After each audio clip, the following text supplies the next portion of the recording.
Welcome, friends, to our devotional study today in the book of Genesis. We're in Genesis chapter 31, where Jacob leaves the land of Haran. We've seen Jacob flee secretly as he's talked to his family members, and they've decided that's the best thing to do. And then we've seen how Laban has pursued Jacob, and now as we come into these verses today, Laban has just caught up to Jacob, and there are some angry accusations that are made. I want to read the bulk of the story of the accusations that he makes, and then we'll look at some of those things today. In Genesis chapter 31, verse 25, it says, "Then Laban overtook Jacob. Now Jacob had pitched his tent in the mount, and Laban with his brethren pitched in the mount of Gilead. And Laban said to Jacob, What hast thou done, that thou hast stolen away unawares to me, and carried away my daughters as captives taken with the sword?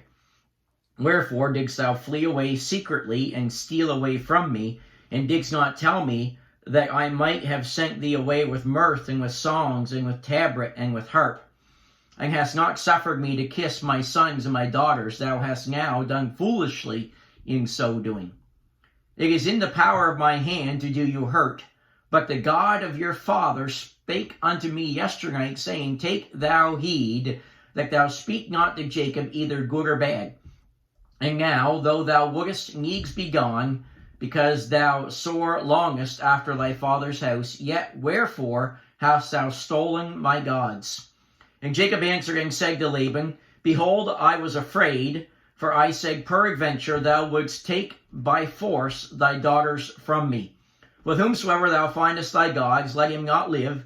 Before our brethren, discern thou what is thine with me, and take it to thee. For Jacob knew not that Rachel had stolen them. And Laban went into Jacob's tent, and into Leah's tent, and into the two maidservants' tents, but he found them not. Then went he out of Laban's tent, and entered into Rachel's tent. Now Rachel had taken the images, and put them in the camel's furniture, and sat upon them.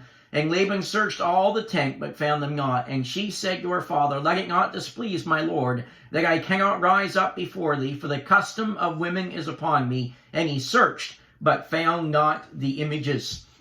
So as we see Laban catch up to Jacob here, what we see is certainly Laban does not attack Jacob physically in this passage, but he certainly does attack him verbally. And it goes without saying for any of you who have been in this situation that many times those verbal accusations that people make against us can hurt just as much or even deeper than physical abuse can. And we need to be very careful what we say. The tongue has no bones in it, but certainly it is something that can hurt people very deeply. And sadly, when we're hurt, we need to be careful how we speak and how we respond, because the normal way of how things go is this, that hurt people hurt people. So we need to be very careful when we're going through difficult times in our life, what we say to one another, especially what we say to our family members. Because when we are hurt, it seems that sadly the people that are closest to us are the people that we hurt first and that we hurt the most. So we need to be very careful what we say, and we need to understand that the tongue can hurt people very deeply. And he accuses Jacob in verses 25 and 26 of behaving like an enemy. Notice what he said. It says, Then Laban overtook Jacob. Now Jacob had pitched his tent in the mount, and Laban with his brethren pitched in the mount of Gilead. And Laban said to Jacob, What hast thou done? Thou hast stolen away unawares to me, and carried away my daughters as captives taken with the sword. So we see in these verses that he accuses Jacob of behaving like an enemy.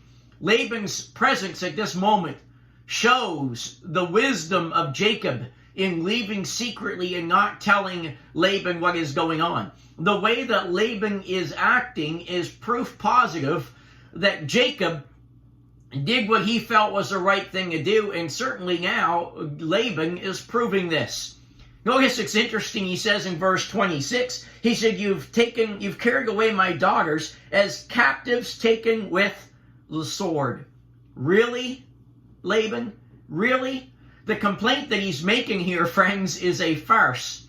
The daughters were not taken away at sword point. If you remember earlier in this chapter, Jacob takes his wives secretly to the fields and he talks to them.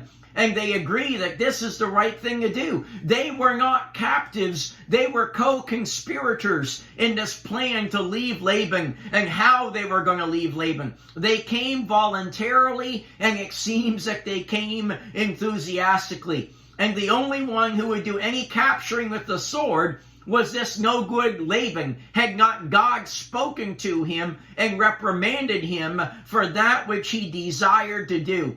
And then he says in verse 27 and 28 that he would have sent them away with honor. Notice what it says in those verses. Verse 27, it says, "There wherefore didst thou flee away secretly and steal away from me, and didst not tell me that I might have sent thee away with mirth," that is, with joy and with songs and with tabret and with harp, "and hath not suffered me or permitted me or allowed me to kiss my sons and my daughters. Thou hast now done foolishly in so doing."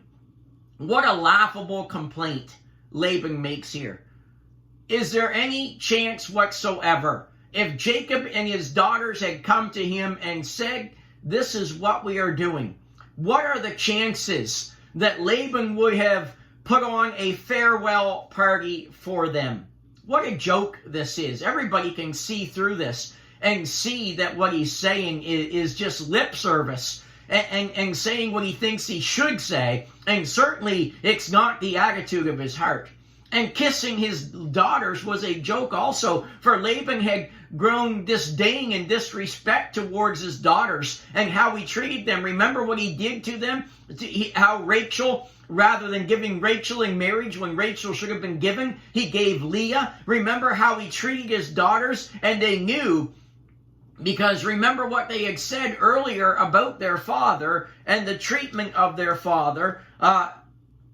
It says in verse 15 of Genesis 31, the daughters speaking, "Are we not counted of him strangers? For he hath sold us, and hath quite devoured also our money." So they saw the attitude of Laban's heart, not only toward Jacob, but also toward them. Laban cared only for that which was his and for his own personal benefit, and he would stop at no end for that benefit to happen. And sadly, there are many people like that in our world today as well. They're more concerned about what they want and their own personal benefit than they are concerned about what God wants and what God says in his word. Then in verse 29, he acknowledges that he would have harmed Jacob if it had not been for God's warning. Notice there it says, "And now, though thou wouldest needs be gone, because thou verse 39, it is in the power of my hand to do you hurt. But the God of your father spake unto me yesternight, saying, Take thou heed that thou speak not to Jacob, either good or bad."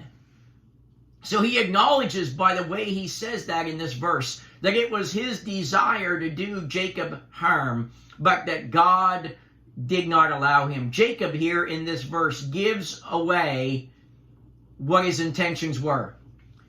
He intended to do Jacob harm, and God stopped him. And Laman's boasted power, the power that he talked about, how much power he had, was greatly limited by the power and the enabling of God.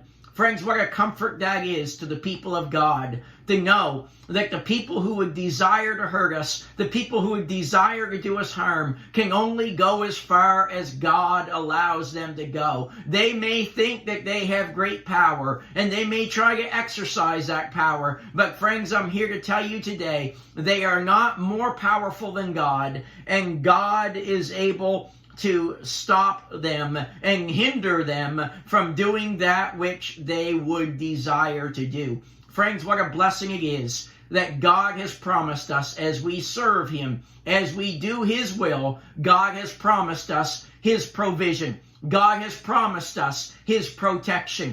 God has promised us his presence. He has said, as you go about doing my will, I will be with thee. As you put my kingdom first, and my righteousness first, and my desires first, I will take care of your every need, and I will be with you each and every step of the way. Oh, friends, what blessed promises we have from our great God. Tomorrow we'll continue to look at this encounter that Jacob has with Laban. Have a great day.